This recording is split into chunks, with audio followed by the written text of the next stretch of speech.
sekmadienį prisijungę prie laidos Finansų akademija. Šiandien su jumis sveikinusi vėl aš, laidos vedėja ir kūrėja Šarūnė Petrošiūtė. Ši laida šį sezoną jau paskutinė, tai paskutinis mūsų susitikimas. Na ir kadangi artėja atostogų bumas, tai apie ką kitą kalbėti, jeigu ne apie keliones. Tai šiandien būtent apie tai ir pakalbėsime. Mano pašnekovai pasidalins nuostabiais patarimais savo gyvenimo istoriją ir patirtimi. Tai šiandien svečiuose turime Mildą. Labas, Milda. Ir pasimėgaukite kelionę apie keliones. Ir tikiu, kad po šitos laidos keliauti bus kur kas lengviau ir vienreikšmiškai pigiau. Tai papasakok, Milda, kaip tavo gyvenime atsirado kelionės? Iš tikrųjų, nebuvau niekada tas vaikas, kurio šeima labai daug keliaudavo. Iki 18 iš tikrųjų net nebuvau išvykusi į užsienį. Tai labai keista, kad dabar daugelis draugų mane tokia keliautoja laiko. Tai pirmoji kelionė buvo į Varšuvą, kai man suėjo 18 metų, tai buvo gimtadienio dovana. Ir buvo, aišku, labai daug įspūdžių įvairių, visiems pasakoju ištisus mėnesius, oi kaip Varšuvoje ten gražu, jūs net neįsivaizduojat ir panašiai. Tai čia buvo tokia pavienė kelionė, o jau toks aktyvus keliavimas atsirado 20. O turi kažkokių kelionių tikslą ar kažką savo išsikėlus ir kaip sekasi to siekti? Tai iš pradžių, kai pradėjau keliauti, kažkokio tikslo tokio neturėjau. Buvo tiesiog noras pamatyti daug Europos valstybių, susipažinti su kultūra, maistu, objektais įvairiais, architektūra. Nes esu istorikė, tai labai įdomu. Bet po to pamačiau, kad tas mano šalių skaičius perkopė 20, 30, 40 ir tada jau žiūriu, kad jau sunku rasti šalį Europoje, kurioje dar nesu buvus. Ir pradėjau mąstyti apie tikslą aplankyti visas Europos valstybės. Tai tam tikslui šiek tiek sutrukdė karantinas, sustabdęs mano kelionės 2 metam, bet po to pratęsiau šį tikslą ir šiuo metu dar jį padidinau į visas Europos žemyne esančias šalis ir planuoju šį tikslą užbaigti šiais metais, šią vasarą, nes liko tik kelios šalis. Kokios tai šalys, kur dar nebuvai? Europoje. Tai dar nebuvau Andoroje, dar nebuvau Moldovoje, dar nebuvau Šveicarijoje ir Lichtensteine. Ir Lichtensteinas norėčiau, kad būtų paskutinė ta valstybė, kurią pereisiu pėsčiomis. Ten 30 km, tai nėra labai baisu. Misija įmanoma. Taip. Aš taip galvoju, bendrai apie keliones kalbant, labai dažnai galima išgirsti įvairių mitų, jog keliauti yra taip beprotiškai brangu, jog faktiškai neįmanoma. Ką galvoji, tu turi tikrai labai daug keliavimo patirties, tai kokia yra tavo nuomonė?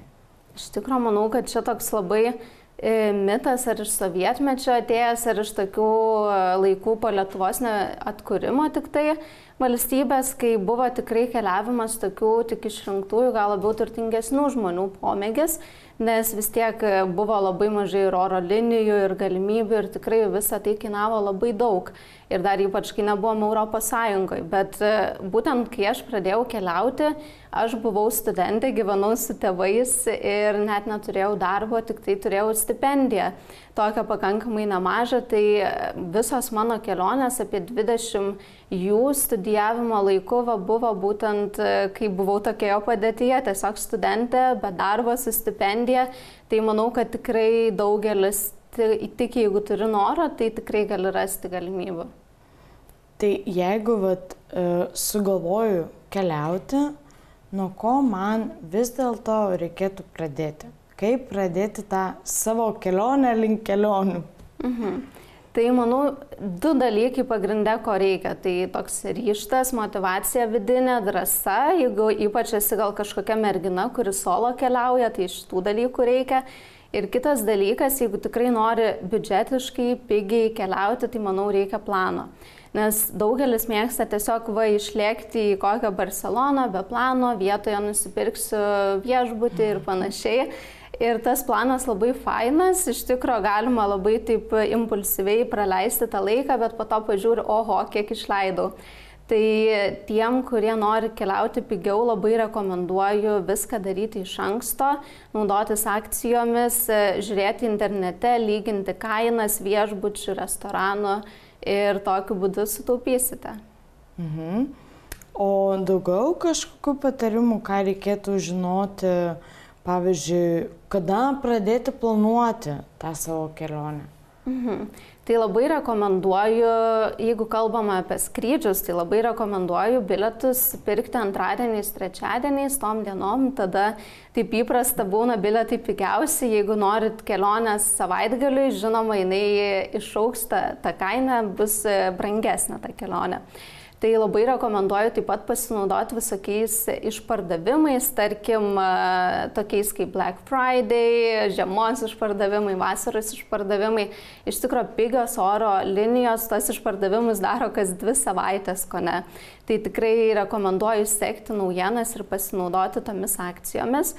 Taip pat, tarkim, esu Wizz Air Discount Club narė ir daug oro linijų turi tokias nuolaidų klubus. Ir, tarkim, už 40 eurų per metus galima gauti nuo kiekvieno savo bilieto 10 eurų nuolaidą. Tai taip pat kartais gal jeigu nėra akcijų, bet esi narys, visus metus gali pasinaudoti tokią nuolaidą, kuri irgi taip pat labai praverčia. Ir labai šeimom gerai. Šeimom gerai, taip pat iki 6 žmonių, man atrodo, galima prijungti. Per vieną kelionę tu jau sutaupai praktiškai. Taip pat labai taip skatinu būti lankščiais, nes jeigu esi toks nelankstus, man reikia gruodžio 27, tai tada ir su tom kainom yra šiek tiek sudėtingiau. Bet jeigu, tarkim, planuoji vasaros atostogas ir, tarkim, gali pasirinkti, tavo darbovietė leidžia tau pasirinkti bet kada jas turėti, tai aš ką daryčiau, įvesčiau destinaciją, lokaciją, kur noriu skristi ir pasirinkčiau, tarkim, kiwi.com, labai gera platforma, ir pasirinkčiau anytime, tai bet kada, ir man surastų skrydžius į kokį, tarkim, Madridą pigiausiai, kurią savaitę galėčiau pigiausiai nuskristi tą mėnesį, arba visus 3 mėnesius. Ir pagal tai galiu susiplanuoti savo atostogas. Arba, tarkim, dar vienas būdas, jeigu keliauju į kokią Kretą ir matau, kad iš Vilniaus į Kretą skrydis kainuoja 100 eurų, bet yra iš Varšuvos į Kretą 20 gal eurų.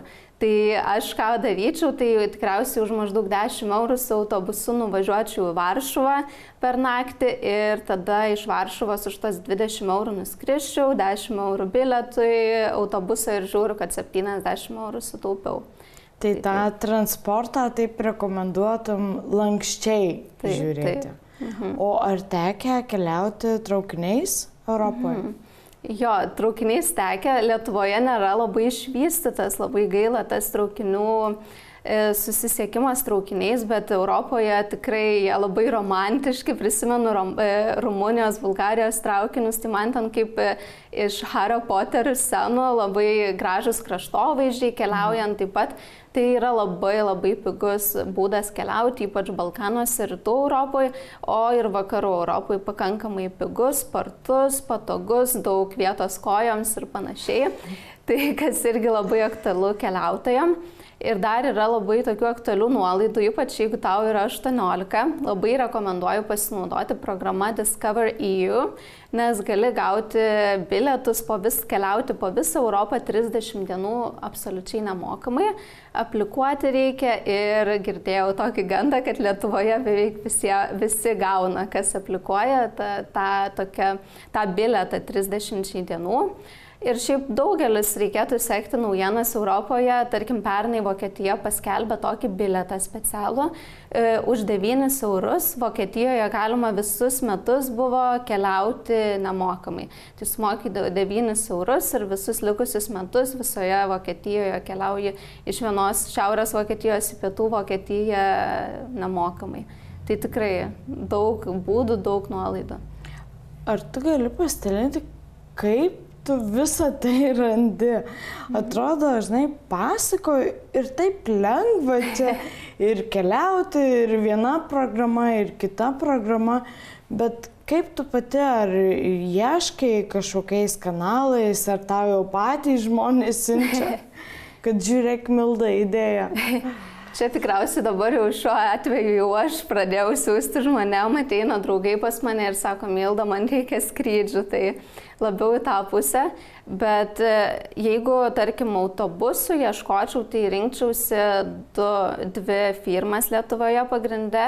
Tai rinkčiausi Ecolines ir rinkčiausi Lux Express, nes jos labai man padėjo daug kartų keliauti labai pigiai.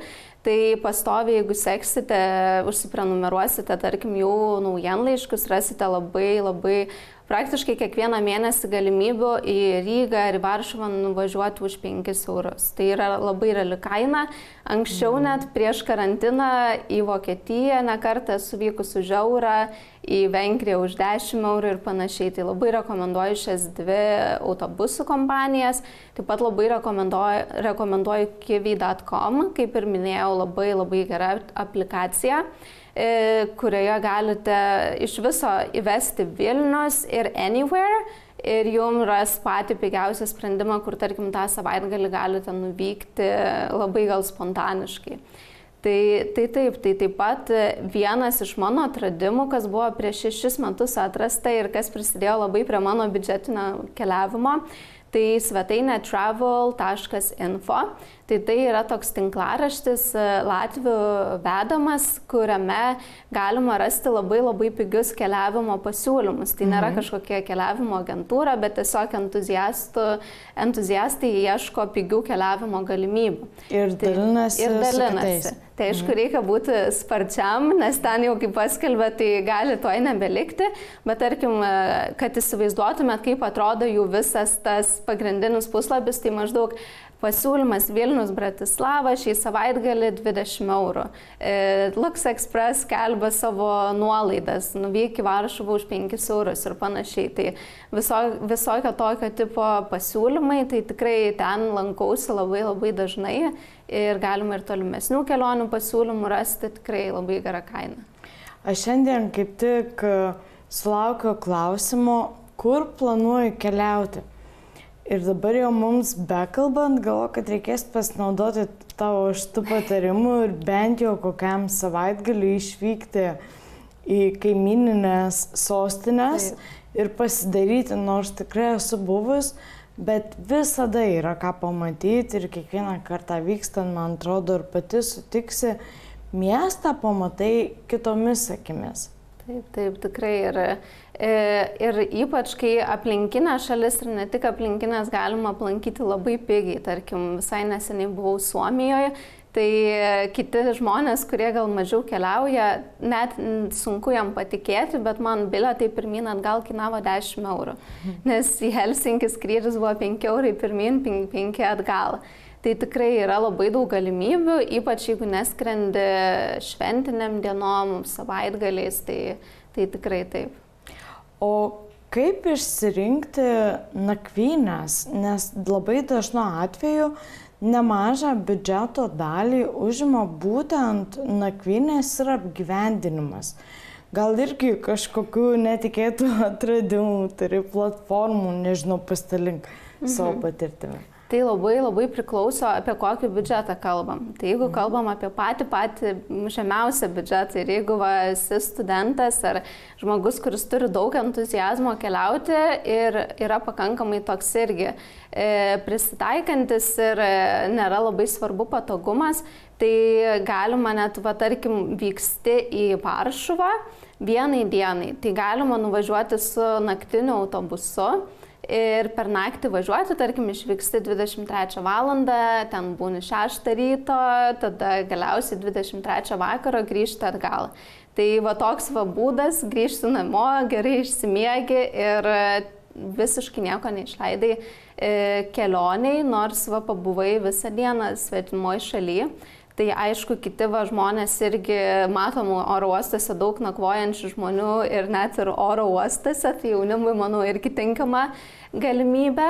Bet šiaip dar, jeigu vyksti į tokį ilgesnę kelionę ir tikrai nori neišleisti nieko arba minimaliai, tai labai rekomenduoju Couchsurfing programėlę, puslapį, kuris tikrai yra labai unikalus ir jame tiesiog keliautojai apgyvendina keliautojus. Tai tarkim, aš sumaniau šiandien, kad važiuosiu, tarkim, į Ispaniją ir savaitai ir aš rašau skelbimą, ar kas nors galėtų mane ten priglausti, apnakvindinti ir tiesiog ta žmogus dažniausiai ne tik tave apnakvindina tai savaitai nemokamai, bet su juo ir aprodo savo miestą ir panašiai. Tai pagidauja, tai labai daug visokių naudų būna.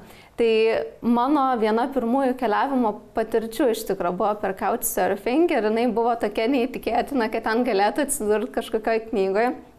Tai vykom su draugėmi Kopenhagą, Daniją, tai buvo seniai pakankamai, čia buvo mūsų viena pirmųjų kelionių ir tuo metu dar prieš infliaciją tikrai buvo labai didelis skirtumas tarp kainų ten ir čia pas mus. Tai mes nusipirkom tos bilietus už 5 eurus, bet ten salotos brangesnės Danijoje tikriausiai negu tas mūsų skrydis. Ir galvojom, tai ką dabar daryti, matom tas kainas, 300 eurų tą nakčiai ir panašiai, tai nusprendėm pasinaudoti Couchsurfing ir radom tokį žmogų, kuris buvo 75 metų senukas, kuris tiesiog gyvena jau pensijoje ir gyvena iš Couchsurfingo. Tai būtent apgyvendina jis jaunus žmonės, turi gal ten 10 kambarių ir jeigu į vieną užeisi, ten žmogus iš Indonezijos, kitur 3 lietuvės, kitur ten ir panašiai, žodžiu. Tai visi labai fainai bendrauja, toks kaip mini hostelis pas jį ir po to, atsimenu, net su juo nusifotografavom ir jis įdėjo mus į savo tokią knygą labai mielą, kur ten visus savo keliautojus laiko. Tai po kurio laiko pasižiūrėjau, jis dabar 500 atsiliepimų turi. Tai tikrai jam virš 80 metų jau dabar ir taip labai įspūdingai skamba ir tikrai labai gera patirtis buvo. Jis mums net savo transporto korteles davė, sako, naudokitės mano virtuvę.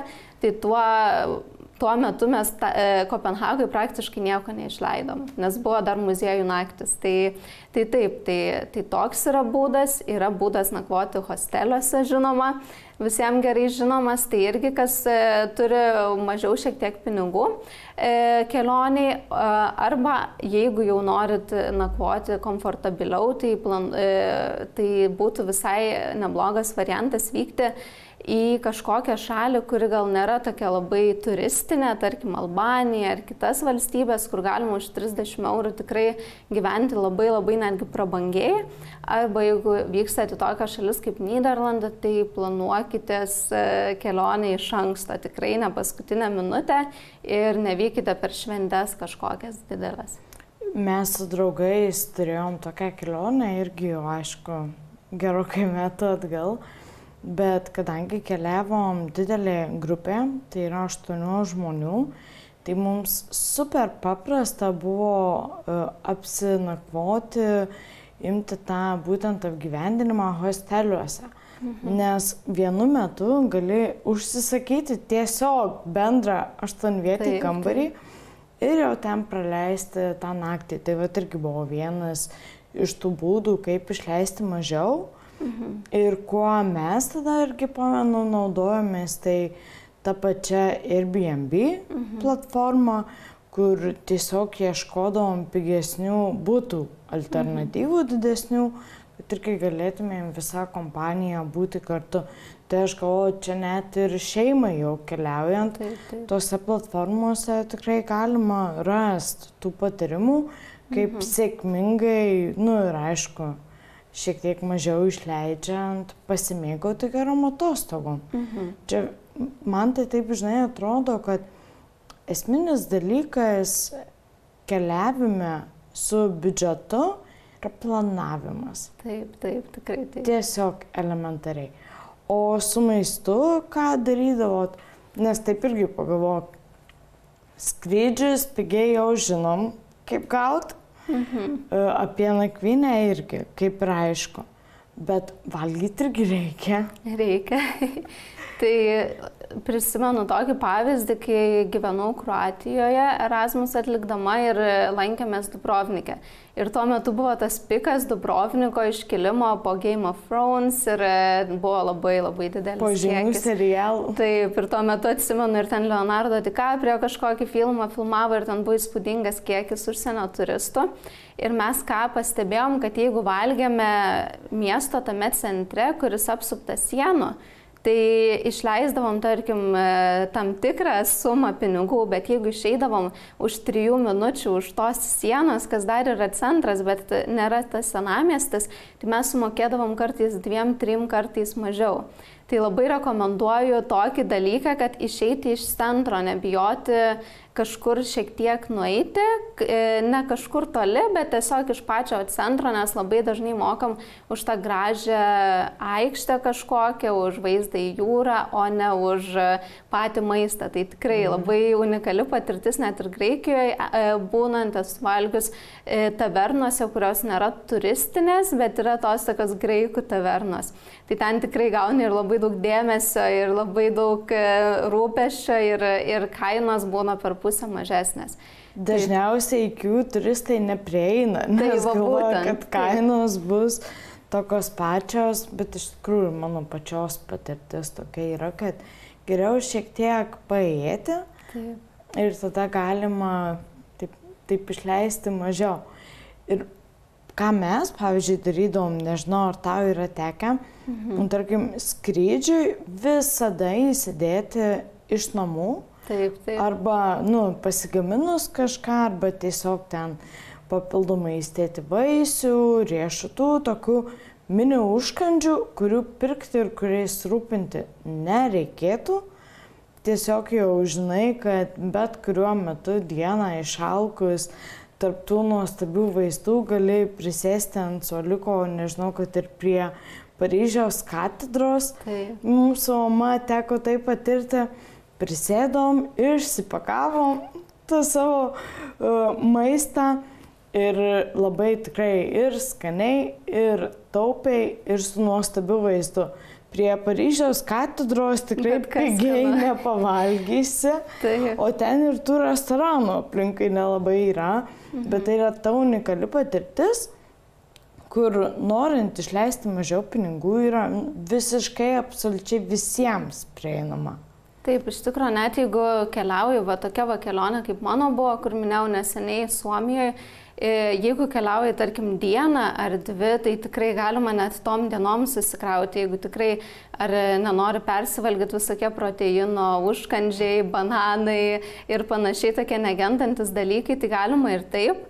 Galimas variantas, tai aišku, ir McDonald's visokie ir visi kiti greitojo maisto restoranai, kur pavalgysi tikrai panašiom kainom kaip Lietuvoje. Arba dar vienas geras mano atrastas būdas, tai keliaujant Islandijoje ir Šveicarijoje, kur yra tikrai, tarkim, Šveicarijoje dar nebuvau, bet jau planuoju, kad gali tekti ir taip pavalgyti. Tai tikrai nueiti, nebijoti į parduotuvės.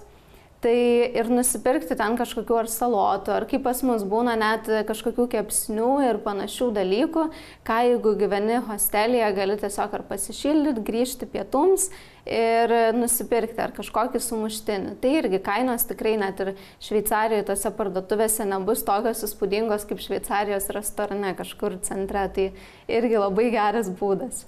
Ir tuo atveju, kas yra prioritetas, jeigu norisi daugiau pamatyti ir tiesiog pakeliauti po šalį, tai kažkurioj vietoje teks ieškoti kompromisų, kur išleisti mažiau, kad kitoj vietoje pramogoms toms pačioms būtų galima skirti daugiau pinigų, o galbūt ir ten galima kažkaip pataupyti. Kaip yra su muziejais?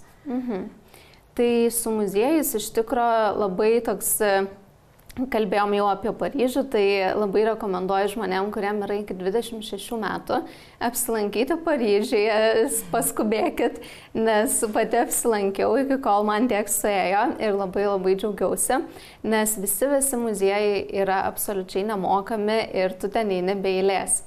Tai labai buvo ironiška stebėti tą eilę, kur nejuda 5 valandas į Luvrą ir aš tiesiog praeinu, parodau ES kortelę ir tiesiog praeinu nemokamai ir be eilės. Tai tikrai yra tokių valstybių, reikėtų pasidomėti, Paryžius labai geras pavyzdys su labai daug įspūdingų muziejų. Tai šiaip, jeigu esi jaunas žmogus, tai dar taip pat labai reikia įsidėmėti, kad 50% praktiškai visose valstybėse bus nuolaida. Jeigu nesi jau studentas, bet nori, tarkim, tikrai aplankyti kokią Olandiją, kurioje tikrai labai daug irgi labai gerų žymių muziejų, bet jie visi kainuoja koks 20 €, tai labai rekomenduoju vykti per muziejų naktis. Tai tuo metu galit susidurti su tokia problema, kad apgyvendinimas bus šiek tiek brangesnis, tai reikėtų jį paplanuoti iš anksto, bet visi muziejai bus nemokami. Tai reikia turėti omeny, kad ten 20 € vienas muziejus kainuoja, per tą vakarą gal aplankysit kokius 5 ir tikrai sutaupysit labai didelę sumą, ypač jeigu su šeima ar draugais važiuojat. O jeigu nepataikot per muziejų naktį, tai tiesiog rekomenduoju eiti nepopuliariu metu.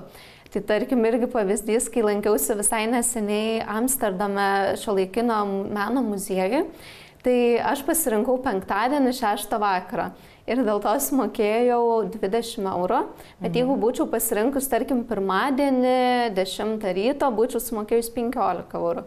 Tai jeigu jau pasiėmėt atostogas, vykstat ne savaitgalį, tai labai rekomenduoju tuo nepopuliariu metu, nes kartais irgi galima sutaupyti. Planavimas.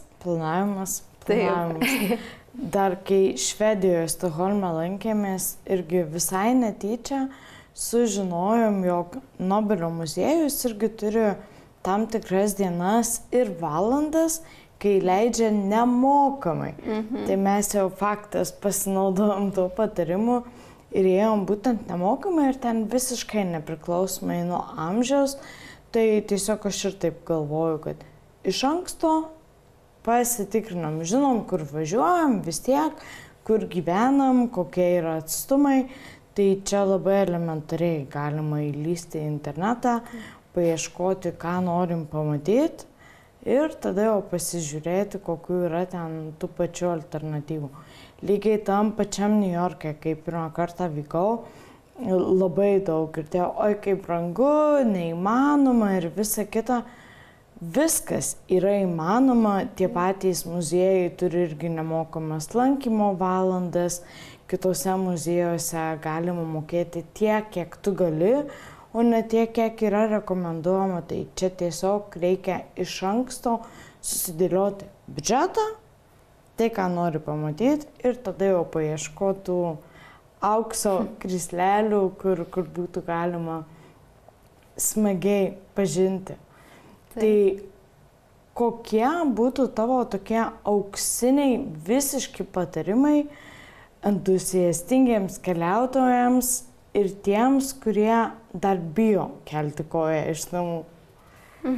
Tai mano patarimas būtų tikrai nebijoti.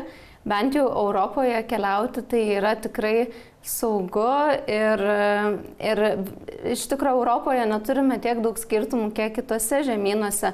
Manau, kad tas ir kultūrinis šokas bus tikrai kažkoks minimalus, o jeigu nedrąsu vienam keliauti, tai pasiimti draugę ir tikrai viską planuoti ir įsitikinsit, kad tikrai keliauti yra įmanoma, įperkama ir smagu. Tai ačiū tau, Milda, kad šiandien pasidalinai savo patirtimi. Aš kaip prisimenu savo pirmasias keliones, tai kažkas įspūdingo yra leisti savo keliauti, atrasti ir man atrodo ypatingai kalbant apie jaunus žmonės, šiai dienai yra tiek daug galimybių, jokiomis reikia tik naudotis, o keliaujant su šeima, tai geriausia turbūt būtų planuoti. Mes visą šį sezoną, Milda, apie tai ir kalbam. Kaip planuoti savo pinigus, kaip planuoti maistą, kaip planuoti keliones, kaip elgtis su savo pinigais ir tiesiog tas auksinis patarimas ir auksinė šitos laidos žinutė visą sezoną buvo tokia, jog gerai ir kokybiškai gyventi galime absoliučiai visi, pasinaudojant savo būsimom unikaliom patirtim, svajonėm. Tiesiog esminis principas yra pinigų planavimas. Pinigų, tai va ir kelionių, žinoma. Tai aš tiesiog labai džiaugiuosi, kad šią laidą mes ir užbaigiam sezoną ir jau dabar laidos žiūrovai galės pasimėgauti vasariškomis nuolaidomis.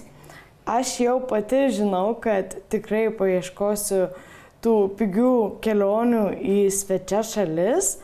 Na, o jums ačiū, kad buvote šį sezoną. Ačiū, jog žiūrėjote, jungėtės ir rašėte savo atsiliepimus. Tikiuosi, jog buvo įdomu ir tikėkimės pasimatysim rudenį. Ačiū dar kartą. Ačiū.